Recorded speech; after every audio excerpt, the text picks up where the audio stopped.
The honourable member for Kuwait-Nuck. Thank you, Mr. Deputy Speaker.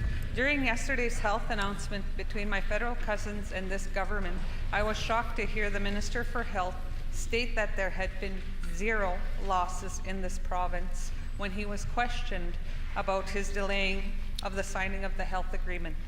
As the Minister of Health, he should be very aware that in my riding we have faced many suicides while he and his government sat back and did nothing.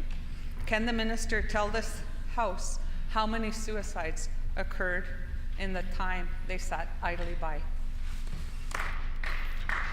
The Honourable Minister of Health, Senior and Active Living.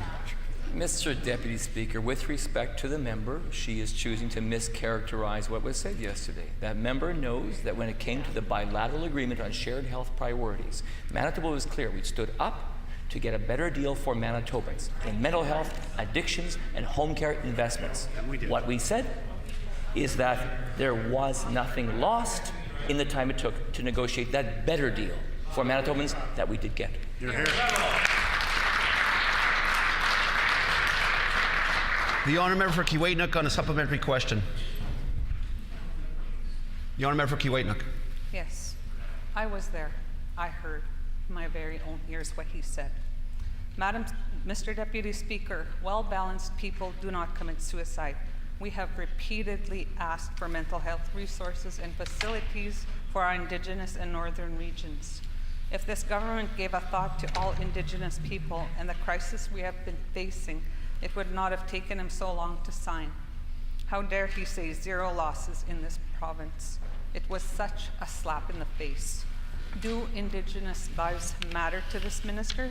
How many suicides have occurred since that party took government in 2016? The Honourable First Minister. It's absolutely, totally inappropriate and unjustified. Suicide is obviously one of the most hurtful events that can occur in a family's life and a community's life. And to try to link it to a federal funding negotiation is deplorable. Yeah. I know the member is anxious to move to Ottawa with her political career, and I understand and accept her desire to do so. She can now work with a federal government that has responsibilities to her communities. We are willing to be partners, and that is why we have worked with the federal government diligently on mental health issues, and we'll continue to do that.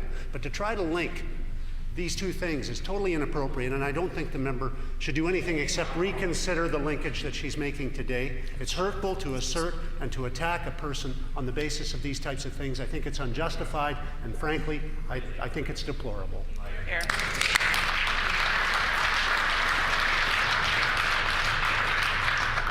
The honourable member for Kuwait-Nuck on a final supplementary question. I know it's pointless to ask for an apology from any member on that side of the House. We've seen time and time again when the federal government invests additional targeted funds here in the province, any associated organizations face cuts. Even our reporters were trying to discern this information from the minister, and he did not respond. Can the minister tell us how much of these additional dollars will be given to help better the lives of my people in the north, or his department already making the associated cuts? The Honourable First Minister. This government takes the issues facing Indigenous Manitobans totally seriously. We're focusing on helping direct not only resources but better outcomes to communities. We're working in every capacity cooperatively with Indigenous leadership around the province.